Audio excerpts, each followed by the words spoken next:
O sol ainda não havia dobrado o meio da manhã, quando Elias Bonfim atravessou o portão enferrujado do armazém da fazenda Santa Terezinha com 2 sacos vazios dobrados debaixo do braço. Era terça-feira, dia de pegar a ração dos animais para o setor de baixo, serviço que ele fazia toda semana há quase 7 anos, sempre com a autorização riscada no caderninho do capataz, sempre com a quantidade certa, nem 1 quilo a mais, nem 1 a menos. A fazenda Santa Terezinha era grande. Estendia-se por mais de 3.000 hectares, entre o município de Carmo do Rio Claro e os fundos de um vale que no tempo das chuvas ficava verde como pano novo. Mas naquela época do ano o pasto estava ralo, o sol batia duro e o gado precisava de suplemento. Elias sabia disso melhor do que ninguém. Era ele quem acordava antes do galo, quem dormia depois que a lua já estava alta. Quem conhecia cada vaca, cada bezerro, cada curva daquela terra pelo nome e pelo cheiro.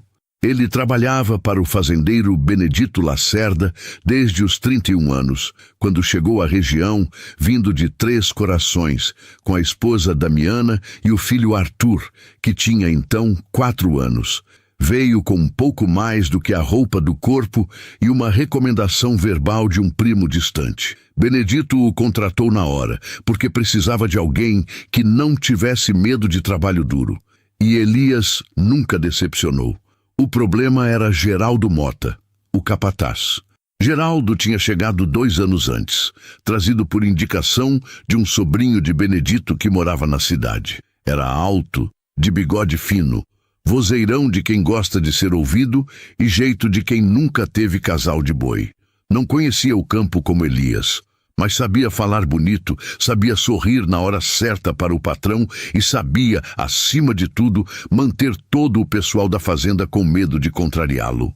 Desde que Geraldo chegou, a vida de Elias ficou mais difícil. Não por brigas abertas. Geraldo era esperto demais para isso. Era nas pequenas coisas. O serviço mais pesado sempre caía para Elias. A hora extra nunca era anotada quando era ele quem ficava. As reclamações chegavam ao patrão com o nome de Elias trocado ou aumentado. Damiana já tinha dito ao marido mais de uma vez: Elias, esse homem não te quer bem. Cuidado. E Elias ouvia. Assenteava com a cabeça, mas continuava fazendo o serviço sem reclamar, porque sabia que era isso que um homem honrado fazia. Naquela manhã de terça, Elias entrou no armazém, cumprimentou o ajudante Toninho com um aceno e foi direto para a prateleira do fundo, onde ficava o estoque de milho triturado. Pesou o que estava autorizado no caderninho, amarrou os sacos, assinou o livro de controle com a letra firme de quem aprendeu a escrever tarde, mas com vontade, e saiu. Não demorou nem 1 hora. Foi na hora do almoço que o trovão caiu. Geraldo Mota entrou no galpão onde os peões comiam, com o passo largo de quem traz notícia ruim guardada há tempo. Ao lado dele vinha Benedito Lacerda, o próprio patrão, de semblante fechado. Atrás dos dois, o Toninho com a cara branca de susto. Elias Bonfim. A voz de Geraldo cortou o silêncio como faca. Levanta daí! Elias ergueu os olhos do prato. Não tinha feito nada. E exatamente por isso, o coração bateu forte. Algum problema, seu Geraldo? Problema? Geraldo soltou uma risada curta, sem graça. Faltam 40 quilos de adubo químico no armazém. 40 quilos, Elias. E o último a entrar lá hoje foi você. O silêncio que se seguiu foi o mais pesado que Elias já sentiu em toda a sua vida. Os outros peões pararam de comer. Uns olharam para o prato, outros olharam para Elias com aquele olhar que dói mais do que palavra. O olhar de quem ainda não sabe o que pensar, mas já está desconfiando. Eu não mexi em adubo, seu Geraldo. Eu peguei milho triturado. Está anotado no livro, com a minha assinatura e a do Toninho. O livro não prova nada, respondeu Geraldo cruzando os braços. Você podia ter anotado milho e levado outra coisa. Benedito Lacerda ficou quieto. Era o silêncio do patrão que mais doía. Aquele silêncio que significa que a dúvida já está instalada, que a confiança já está rachada. Seu Benedito, disse Elias de pé agora, com a voz firme, mas sem agressividade. O senhor me conhece há 7 anos. 7 anos sem uma falta, sem um desvio, sem uma conversa desonesta. O senhor acredita mesmo nisso? Benedito olhou para Geraldo. Depois, olhou para Elias. Elias, por enquanto você vai ficar suspenso até a gente apurar. Não é acusação, é procedimento. Mas todo o pessoal estava ouvindo. E no interior, suspenso para apurar, era o mesmo que culpado até provar o contrário. Elias sentiu as orelhas queimarem, não de raiva, mas de vergonha. A vergonha de quem nunca fez por merecer e ainda assim está de pé, sendo julgado diante de todos. Saiu do galpão com os sacos de milho ainda encostados na parede do lado de fora. Passou pelo curral sem olhar para os lados. Só parou quando chegou na varanda da casinha onde morava com Damiana e o Arthur, já com 14 anos. Sentou na beira do degrau, tirou o chapéu, passou a mão no cabelo úmido de suor. Damiana apareceu na porta. O que foi, Elias? Ele não respondeu de imediato. Ficou olhando para o chão de terra batida, para as botas sujas, para as mãos que tanto trabalharam e nunca pegaram o que não era seu. Me acusaram de roubo, Damiana. Ela fechou os olhos por um segundo. Depois desceu o degrau e sentou ao lado dele, sem dizer mais nada, só colocando a mão no braço do marido. Foi o Arthur quem, mais tarde naquele dia, passou pela porta do armazém e viu uma coisa que o pai ainda não sabia.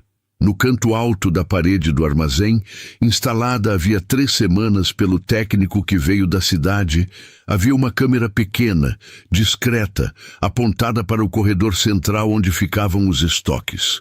O menino voltou correndo para casa. Pai, tem câmera no armazém. Curta o vídeo e se inscreva no canal para não perder o que vem a seguir. A verdade está prestes a aparecer. A notícia da suspensão de Elias correu pelo povoado mais rápido do que a poeira de estrada seca. No mercadinho do seu Ramiro, no posto de gasolina, na fila da padaria de manhã cedo, em todo lugar a história crescia. Ganhava detalhe que ninguém tinha testemunhado, se enchia do veneno das suposições. Dizem que era 40 quilos de adubo, mas tem quem fale que era mais. Elias sempre foi quieto demais. Quieto demais, esconde coisa. Pois é, 7 anos na fazenda e nunca comprou nada de valor, até que um dia resolve se servir. Damiana ouvia tudo isso quando ia ao mercado. Mantinha o queixo erguido, pagava o que devia e voltava para casa sem dar satisfação a ninguém. Mas à noite, quando Arthur já dormia, ela chorava baixinho na cozinha, com a mão sobre a boca para não fazer barulho. Elias, por sua vez, não saía muito. Ficava na propriedade, cuidando dos animais da casinha, 2 galinhas, um porco novo, e pensando. Não era homem de muita fala, mas era homem de muito pensamento. E quanto mais pensava, mais uma coisa não fechava. 40 quilos de adubo eram pesados demais para uma pessoa carregar sozinha sem ser visto. E o armazém ficava numa área de movimento constante da fazenda. Alguém teria que ter ajudado. Ou o sumiço era de antes. No 3º dia de suspensão, Geraldo Mota foi até a casinha de Elias. Veio sozinho, num tom diferente, quase amigável. Elias, eu vim falar entre homens. Sentou no banco da varanda sem ser convidado. O Benedito tá pressionado. Tem fornecedor cobrando. Tem conta que não fecha. Esse negócio do adubo caiu num momento ruim. Se a gente resolver isso em silêncio, sem ir para o cartório, sem chamar a autoridade, talvez o Benedito considere te reintegrar. Resolver como? Perguntou Elias de braços cruzados. Você assina um termo reconhecendo o prejuízo. A gente desconta em parcelas do salário. Ninguém vai preso. Ninguém fica com nome sujo no cartório. Elias ficou em silêncio por um momento longo. Seu Geraldo, eu não peguei adubo nenhum. E não vou assinar nada que diga que peguei. O rosto de Geraldo mudou. A máscara amigável escorregou por um segundo. Só um segundo, antes de ele recompor a expressão. Tá bem, então vai ser do jeito difícil. Se levantou, ajeitou o chapéu. Só te aviso, se chegar no cartório, você perde mais do que o emprego. Perde a casa também. A casinha é propriedade da fazenda, Elias. Não esquece disso. E foi embora pela estrada de terra, levantando uma nuvem de pó fino. Damiana estava atrás da porta e tinha ouvido tudo. Quando Geraldo sumiu na curva, ela saiu e ficou ao lado do marido. Ele tá com medo, Elias. É o que parece. Homem que não deve não ameaça assim. Ele tá tentando te calar antes que você descubra alguma coisa. Elias pensou nas palavras do Arthur. Tem câmera no armazém. No dia seguinte, ele foi discretamente até o padre Alcides, da igreja Nossa Senhora das Dores, que era o homem de maior moral no povoado e que conhecia Benedito Lacerda desde menino. Padre Alcides era pequeno, de cabelos brancos e óculos redondos, mas tinha a firmeza de quem já viu muita coisa e não se deixa enganar. Padre, o senhor conhece o seu Benedito. Se eu pedir uma audiência com ele, sem o Geraldo, o senhor me ajuda a marcar? O padre olhou para Elias por um tempo. Elias, você está me dizendo que não pegou aquele adubo. Estou, padre, na frente de Deus e do Senhor. Então você vai ter essa audiência. O padre tirou um papel e uma caneta do bolso da batina. Eu mesmo vou escrever o bilhete para o Benedito. Enquanto isso, Toninho, o ajudante do armazém, estava cada vez mais nervoso. Era o segundo que mais sabia o que tinha acontecido naquela manhã de terça-feira, e o peso desse saber estava ficando pesado demais para carregar em silêncio. Elias percebeu isso quando cruzou com ele na estrada e o moço desviou o olhar 3 vezes seguidas. Toninho sabia de alguma coisa, e havia a câmera. O problema era que as imagens da câmera estavam num gravador dentro do escritório do capataz. Para acessá-las, Elias precisaria de alguém com autoridade sobre Geraldo. Precisaria, no mínimo, do patrão. A audiência com Benedito, marcada pelo padre Alcides para a sexta-feira seguinte, era a única janela que Elias tinha. E se Geraldo soubesse dessa reunião antes da hora, as imagens poderiam desaparecer. Foi na quinta-feira, à noite, que o Arthur chegou em casa com um detalhe que mudou tudo. Havia um segundo ponto de acesso ao gravador da câmera, um aplicativo no celular do técnico que fez a instalação, um rapaz chamado Vinícius, que morava na cidade e que era, por coincidência do destino, primo de segundo grau de Damiana. Elias ficou olhando para o teto da casinha por horas naquela noite. A câmera estava lá. A prova, se existisse, estava guardada, e havia uma linha direta até ela, uma linha que Geraldo Mota não conhecia. Na manhã de sexta-feira, antes do sol esquentar de vez, Damiana ligou para o primo Vinícius. Não contou tudo de imediato, apenas disse que havia um problema sério na fazenda envolvendo a câmera que ele tinha instalado e que precisava de ajuda com as gravações. Vinícius, que era técnico honesto e não gostava de ver seu trabalho envolvido em injustiça, disse que podia acessar o backup em nuvem do sistema, porque, por padrão, o equipamento que ele instalara fazia cópia automática das imagens em servidor externo. Servidor externo, fora do alcance de Geraldo Mota. Quando Elias ouviu isso, sentiu pela primeira vez em dias algo que não era medo nem raiva, mas outra coisa mais sólida: esperança com fundação. Vinícius chegou à tarde, num carro pequeno, cheio de ferramentas e um notebook velho, mas funcional. Sentou na mesa da cozinha de Elias e Damiana, abriu o sistema, digitou o código de acesso do equipamento e começou a navegar pelas gravações do dia da terça-feira. Eram todos visíveis, nítidos o suficiente. A câmera cobria o corredor central do armazém das 6 da manhã até às 6 da tarde. Vinícius foi direto para o horário em que Elias estava lá, 7h42 da manhã. E as imagens mostravam exatamente o que Elias tinha dito. Ele entrou, foi até a prateleira do milho triturado, pesou, amarrou os sacos, assinou o livro e saiu. Menos de 20 minutos, sem ir à área do adubo, sem desvio nenhum. Mas o que estava no horário das 10h15 da manhã era outra história. Naquele horário, o próprio Geraldo Mota aparecia na gravação. Entrava no armazém com um carrinho de mão velho, ia direto para a prateleira do adubo, olhava para os lados, mas não olhou para cima, onde a câmera estava, e começava a carregar sacos. Foram 4 sacos grandes. Empurrou o carrinho para a saída dos fundos. Arthur, que estava ao lado do pai assistindo, prendeu a respiração. Damiana colocou a mão na boca. Elias ficou quieto, com os olhos fixos na tela, sem piscar. Vinícius salvou o trecho em pendrive, fez cópia no notebook e enviou para o e-mail pessoal dele mesmo como backup adicional. Isso aqui é prova, disse o técnico com a voz firme. Imagem com data, hora e metadado do servidor. Nenhum advogado derruba isso.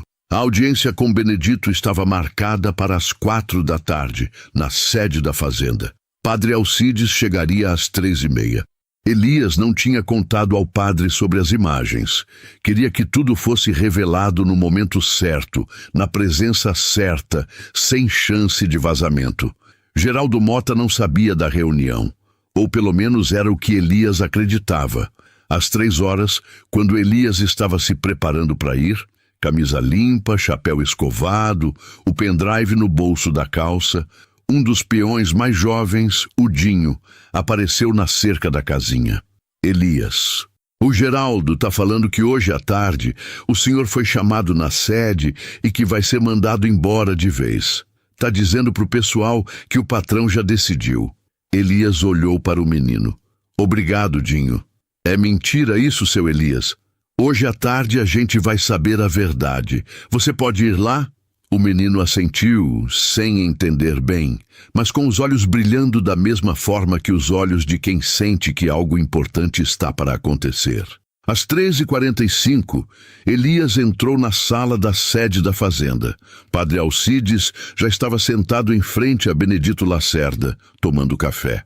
A sala cheirava a madeira velha e couro, com troféus de pecuária nas paredes e uma janela larga que dava para o pasto. Benedito levantou quando Elias entrou. Havia certo constrangimento no rosto do patrão. O constrangimento de quem sabe que talvez tenha errado ao suspender um homem sem prova sólida. Elias, senta! O patrão fez um gesto para a cadeira. Padre Alcides disse que você tem algo importante a mostrar. Tenho, seu Benedito. Elias colocou o pendrive sobre a mesa. Tem uma câmera no armazém. O senhor sabia? Benedito franziu o senho. O Geraldo disse que ela não funcionava direito, que precisava de ajuste. Elias respirou fundo. Ela funcionava perfeitamente, seu Benedito. E gravou tudo. Vinícius tinha ficado do lado de fora, mas trouxe o notebook.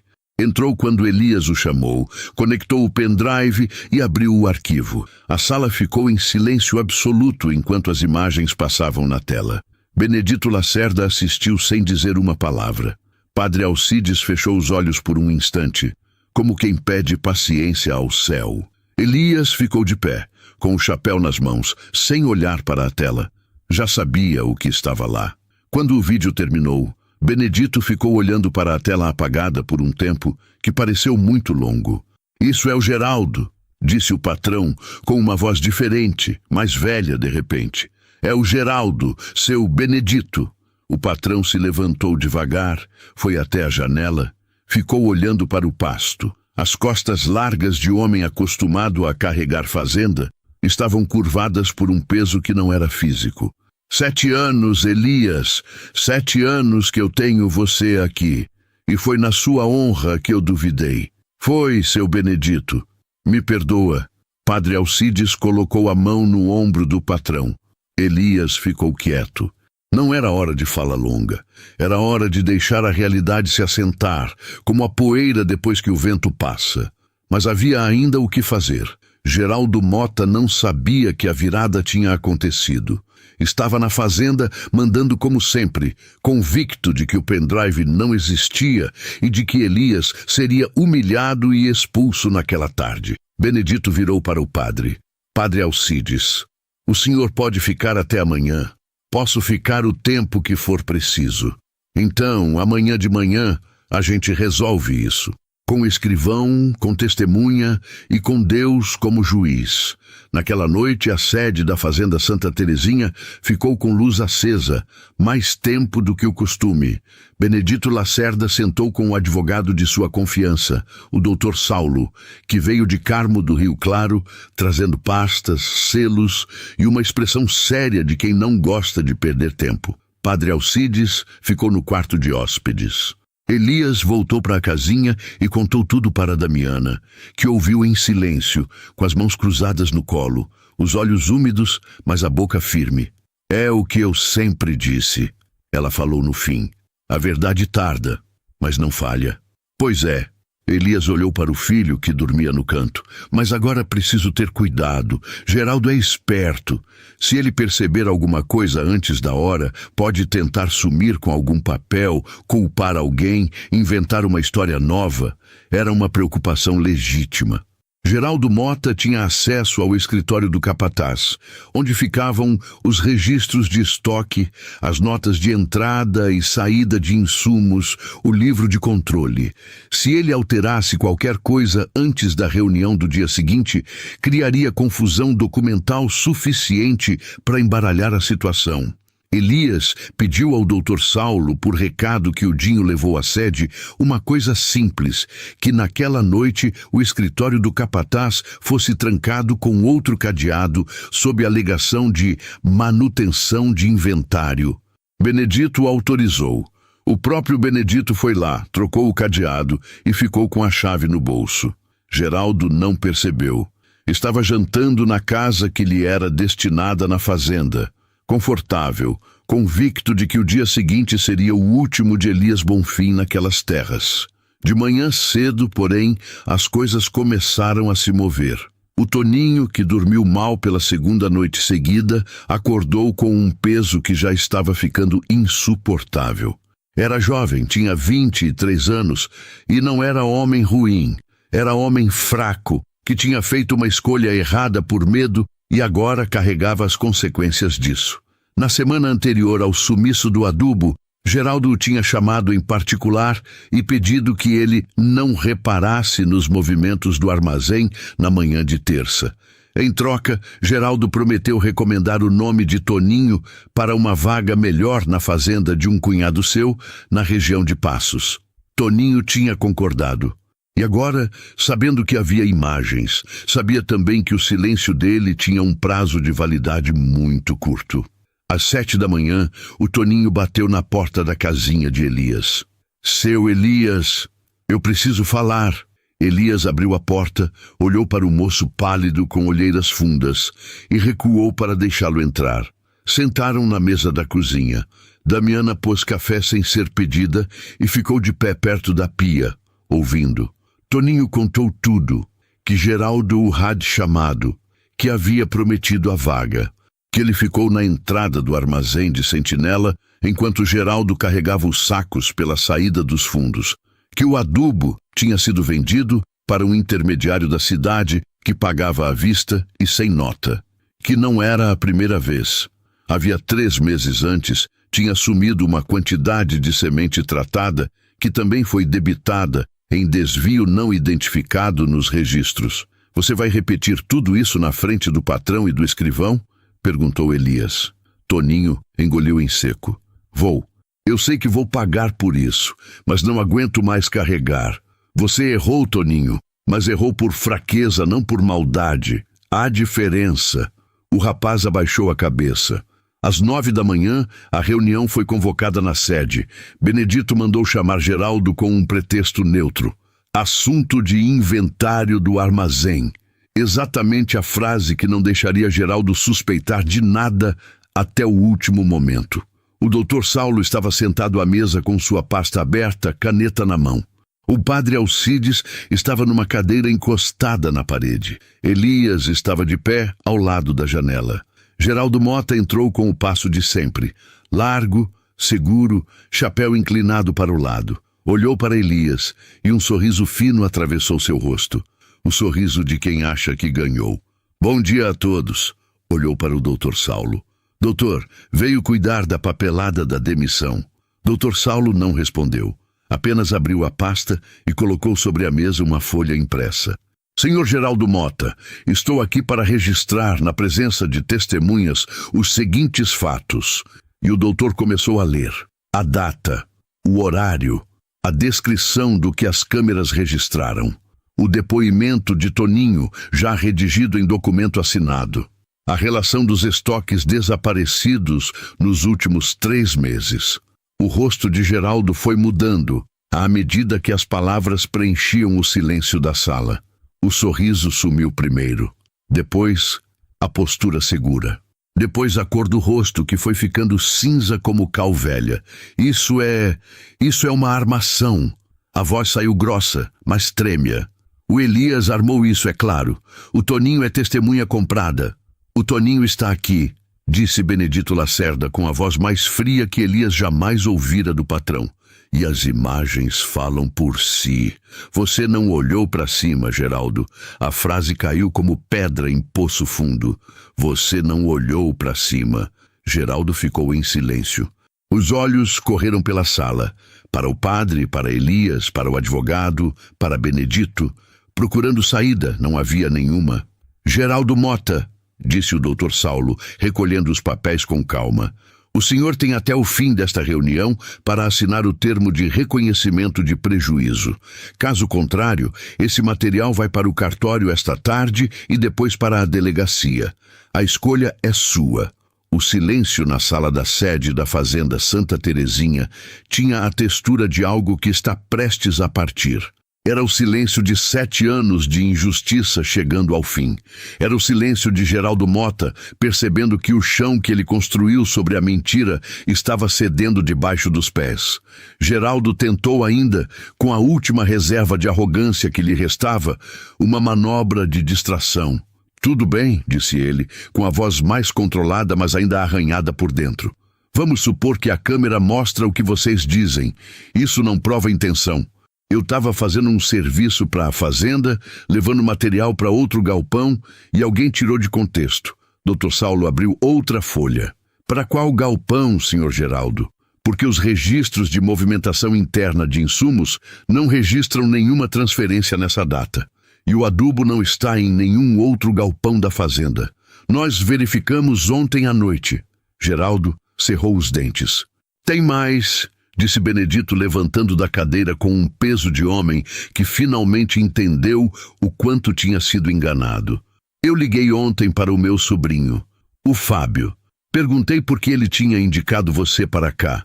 Ele disse que nunca indicou ninguém, que não te conhecia direito, que foi você quem chegou até ele pedindo referência e ele deu sem saber do que se tratava. 2 anos, Geraldo. 2 anos você entrou aqui com uma referência fabricada. A sala inteira absorveu aquilo. Padre Alcides, que tinha ficado quieto o tempo todo, levantou devagar da cadeira. Geraldo, eu conheço homens que erraram e se arrependeram.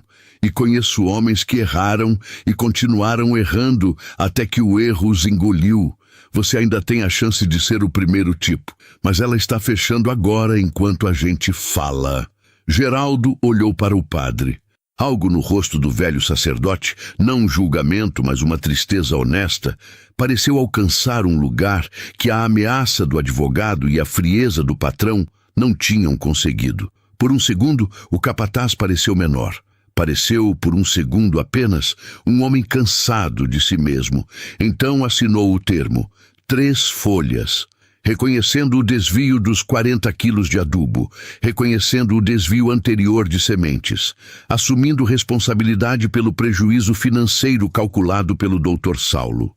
E, na última linha, uma cláusula simples, mas definitiva, que a acusação feita contra Elias Bonfim era falsa e que partiu de má fé. Quando a caneta baixou após a última assinatura, Benedito Lacerda pegou os papéis, dobrou com cuidado e entregou ao advogado. Geraldo, você tem até o fim do dia para tirar suas coisas da casa e sair da fazenda. Sem escândalo, sem alarde. O acordo está assinado e enquanto você cumprir o pagamento do prejuízo, eu não levo isso à delegacia. Mas se falhar em uma parcela que seja, o processo vai. Geraldo se levantou sem dizer mais nada. Caminhou até a porta. Abriu e ali parou por um segundo com as costas para a sala. Ninguém disse nada. Não havia o que dizer. Ele saiu. Padre Alcides fez o sinal da cruz. Benedito ficou olhando para a porta fechada por um tempo. Depois, virou para Elias. Elias. A voz estava diferente, raspada, como madeira que se lixou até o miolo. Você volta ao trabalho quando quiser, com salário dos dias que ficou suspenso pagos. E tem mais uma coisa. Elias esperou.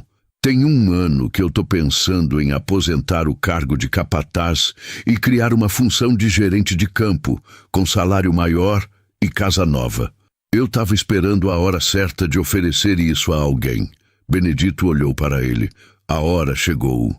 Elias sentiu o chapéu na mão ficar mais leve. Ou talvez fosse o peito. Eu aceito, seu Benedito. Padre Alcides sorriu pela primeira vez naquela manhã. Mas a história ainda não tinha chegado ao povo. E no interior, a história não fecha sem que o povo veja. Naquela tarde, quando Geraldo Mota carregou suas coisas num caminhão velho e saiu pela estrada de terra com uma nuvem de poeira atrás, metade do pessoal da fazenda estava de pé perto da cerca, em silêncio. Não havia deboche, não havia grito. Era apenas o olhar coletivo de uma comunidade que viu o que viu e não precisava de mais palavras. O Dinho estava lá, com outros 3 peões jovens. Toninho estava encostado num mourão, cabeça baixa, pagando com a vergonha o que tinha feito. Damiana estava na varanda da casinha com o Arthur ao lado, e Elias estava de pé perto do portão, não para assistir ao homem ir embora, mas porque era o gerente de campo agora, e era seu dever garantir que a saída fosse tranquila. Quando o caminhão dobrou na curva e sumiu, Dinho foi até Elias. Seu Elias, desde quando o senhor sabia da câmera? Desde quando o Arthur me contou. E por que o senhor não foi logo falar com o patrão? Elias pôs o chapéu de volta na cabeça. Porque ir sem prova era só mais uma palavra contra outra. Precisava ter certeza. Precisava que a verdade falasse por si mesma. O menino ficou pensativo. O senhor não ficou com raiva? Fiquei. Elias olhou para o horizonte. Mas raiva não constrói nada. Prova constrói. Nos dias que se seguiram, a fazenda Santa Terezinha foi encontrando seu ritmo novo, como terra que recebe chuva depois de seca longa. Devagar, com cuidado, mas de forma verdadeira. Elias assumiu formalmente o cargo de gerente de campo numa segunda-feira de manhã, com um papel assinado pelo Dr. Saulo, registrado em cartório, com testemunhas e tudo. Benedito Lacerda entregou a ele a chave da casa nova, maior, com varanda na frente e quintal nos fundos, encostada num pé de manga velho que dava sombra boa nas tardes quentes. Damiana entrou pela porta. Andou pelos cômodos em silêncio. Passou a mão na parede de alvenaria, olhou pela janela para o pasto verde que ia até o horizonte e chorou. Não de tristeza, de alívio. De ver que os 7 anos de trabalho honesto do marido tinham finalmente encontrado o tamanho de casa que mereciam. Arthur ajudou a carregar as coisas da casinha velha para a nova. Fez a viagem de ida e volta 5 vezes, carregando caixas, a cadeira de balanço da mãe, o baú de madeira do pai, as 2 galinhas numa gaiola improvisada. Na última viagem, parou na porta da casinha velha, olhou para dentro uma última vez e depois fechou a porta sem olhar para trás. O povo do povoado soube da mudança rapidamente. No mercadinho do seu Ramiro, onde dias antes a fofoca tinha manchado o nome de Elias, agora a conversa era outra. Falei desde o começo que o Elias não era ladrão. Sempre foi trabalhador honrado. É isso que acontece com quem tem paciência e confia em Deus. Damiana ouvia tudo com a mesma compostura de quando as palavras eram cruéis. Nem gargalhava, nem retrucava. Pagava o que devia e voltava para casa. Mas desta vez havia um brilho diferente no olho. A leveza de quem tirou um peso das costas que nem sabia direito o tamanho que era. Toninho foi chamado por Benedito para uma conversa. Não foi demitido. Benedito era homem que sabia distinguir fraqueza de maldade, como o próprio Elias tinha reconhecido, mas foi rebaixado temporariamente de ajudante de armazém para auxiliar de campo, com salário menor e prazo de 6 meses para demonstrar que merecia reconquistá-lo. Toninho aceitou sem reclamar. Na primeira manhã de trabalho novo, cruzou com Elias perto do curral. Seu Elias, eu sei que o senhor não tinha por que fazer nada por mim. Obrigado por não me enterrar de vez. Elias olhou para ele por um momento. Você vai fazer essa reconstrução direito, Toninho. E quando fizer, vai ser mais sólido do que era antes, porque vai saber o preço do que perdeu. O moço assentiu com os olhos marejados e foi ao serviço. Geraldo Mota cumpriu a primeira parcela do acordo na data combinada, depositada na conta da fazenda sem comunicação nenhuma, apenas um comprovante enviado por mensagem para o Dr. Saulo. Era a parcela de alguém que sabe que errou e que o único caminho que resta é honrar o combinado. Não havia mais arrogância naquilo. Havia apenas o peso silencioso das consequências. Benedito Lacerda, nos dias seguintes, foi até a varanda da casa nova de Elias, numa tarde. Levou uma garrafa de cachaça de alambique boa, sentou numa das cadeiras de madeira, ficou olhando para o pasto por um tempo. Elias, eu envelheci uns 10 anos nesses dias. Eu sei, seu Benedito. Como você ficou tão calmo durante tudo isso? Elias pensou antes de responder. Não fiquei calmo, fiquei quieto. É diferente. Por dentro eu estava com tudo revirado. Mas aprendi com meu pai, que era tropeiro lá no sul de Minas, que quando você está num temporal você não sai correndo. Você encontra um abrigo sólido e espera passar. A verdade era meu abrigo. Benedito ficou em silêncio por um tempo. Seu pai era sábio. Era homem de pouca letra e muito juízo. Os dois ficaram sentados na varanda até o sol baixar atrás do morro, com o campo ficando dourado, o gado indo para o curral por conta própria, os pássaros fazendo o barulho de fim de tarde que existe só no interior. Era uma cena simples. Era uma cena que Elias merecia há muito tempo. 3 meses depois, a fazenda Santa Terezinha tinha uma cara diferente. Não na estrutura, não nas cercas ou no gado, mas no ar de quem andava por lá. O pessoal trabalhava mais solto, sem aquela tensão de caminhar na ponta dos pés, com medo de dizer a palavra errada para o capataz errado. Havia uma leveza que só existe quando quem manda merece mandar. Elias acordava às 5 da manhã como sempre. Pegava o café que Damiana deixava na garrafa térmica, saía para a varanda com o chapéu ainda na mão e ficava por uns minutos olhando para a fazenda acordar. O céu saindo do azul escuro para o rosa, o orvalho no capim, os primeiros mugidos do gado no curral de baixo.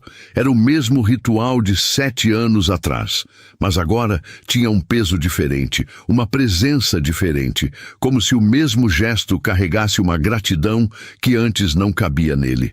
No trabalho era direto, mas justo.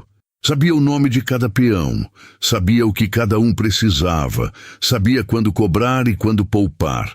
Não gostava de reunião com discurso longo.